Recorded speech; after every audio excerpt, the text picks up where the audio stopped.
The top Republican on the House Judiciary Committee Monday urged Chairman Gerald Nadler to hold hearings on the dangerous phenomenon of cancel culture. Representative Jim Jordan, Ohio Republican, wrote in the letter that cancel culture is a serious threat to fundamental free speech rights in the United States. He wrote, "If cancel culture continues unchallenged, it is not just the unpopular or controversial viewpoints are at risk. Every viewpoint and every idea, whether widely accepted now or not, runs the risk of eventually falling into disfavor with the ever-changing standards of cancel culture." A spokesperson for Mr. Nadler, New York Democrat, did not return a request for comment. Jim Jordan ticked several examples of cancel culture, including college campuses refusing to hold lectures because students disagree with the speaker, a New York Times editorial page editor resigning after publishing an opinion by Sen. Tom Cotton, Arkansas Republican, and Amazon refusing to sell books by a conservative author. Mr. Jordan wrote, "Cancel culture is a dangerous phenomenon whether you agree or disagree with the views being censored. Our society must always promote the free exchange of ideas, not cancel the ideas with which we disagree." Former President Donald Trump burst back onto the political stage Sunday and refashioned his MAGA movement into a fierce opposition effort against the Biden White House and the Democratic-run Congress. In his first speech since leaving office, President Trump told the annual Conservative Political Action Conference that it took President Biden a mere month to transform the nation from "America First" to "America Last."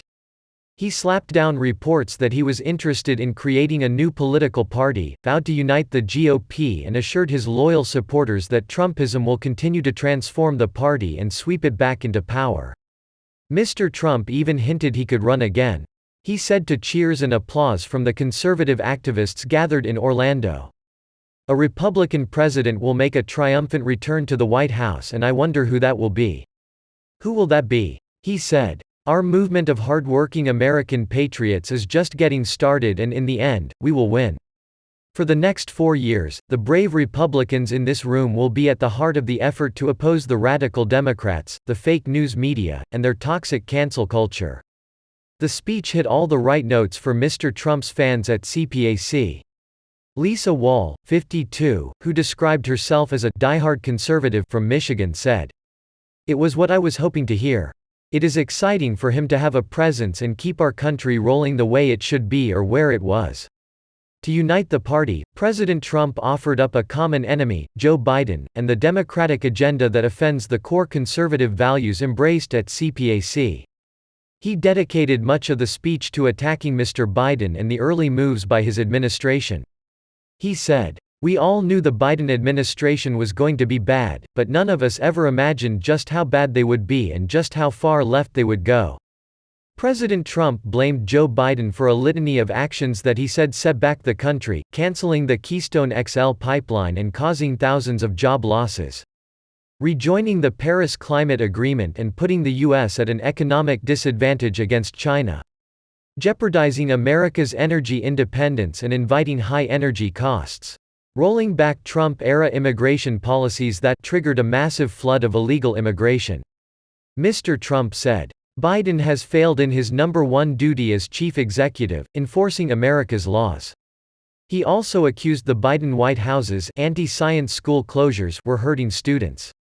He said, "On behalf of the moms, dad and children of America, I call on Joe Biden to get the schools open and get them open now."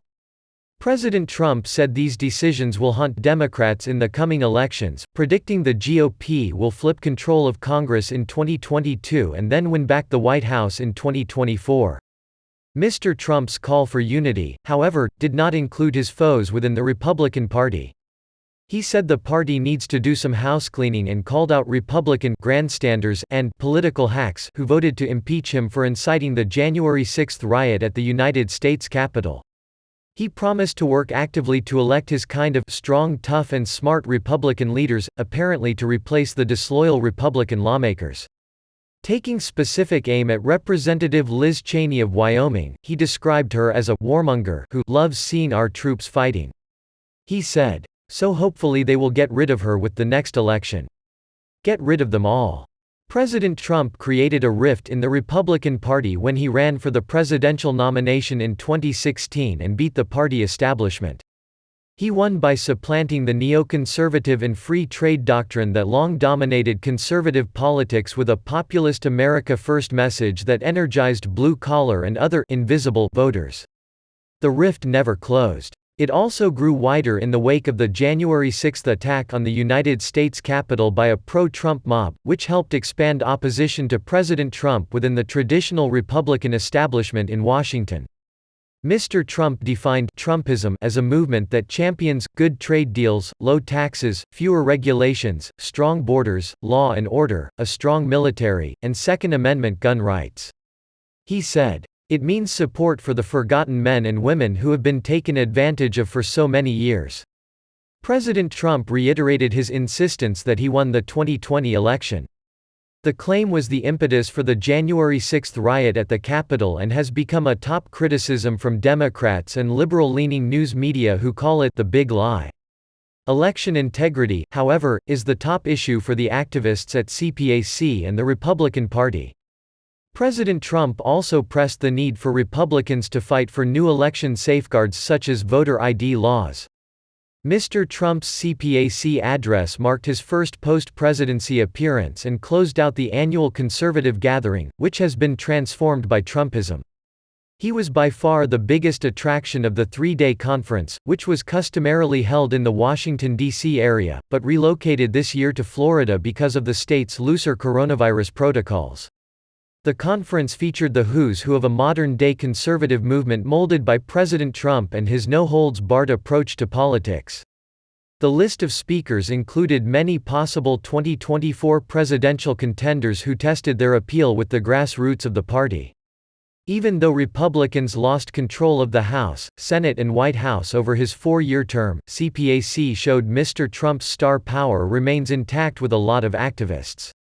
CPAC poll released Sunday showed the allegiance of activists is with the former president after 68% of attendees said they want President Trump to mount a comeback in the 2024 presidential election. Mr. Trump was the top choice of 55% of attendees, followed by Governor Ron DeSantis of Florida at 21%, South Dakota Governor Kristi Noem, at 4%, and former UN Ambassador Nikki Haley at 3%. When Mr. Trump climbed onto the stage, he received a rousing ovation and chants from the crowd sporting MAGA hats and carrying patriotic flags. President Trump said, "Hello CPAC, do you miss me yet?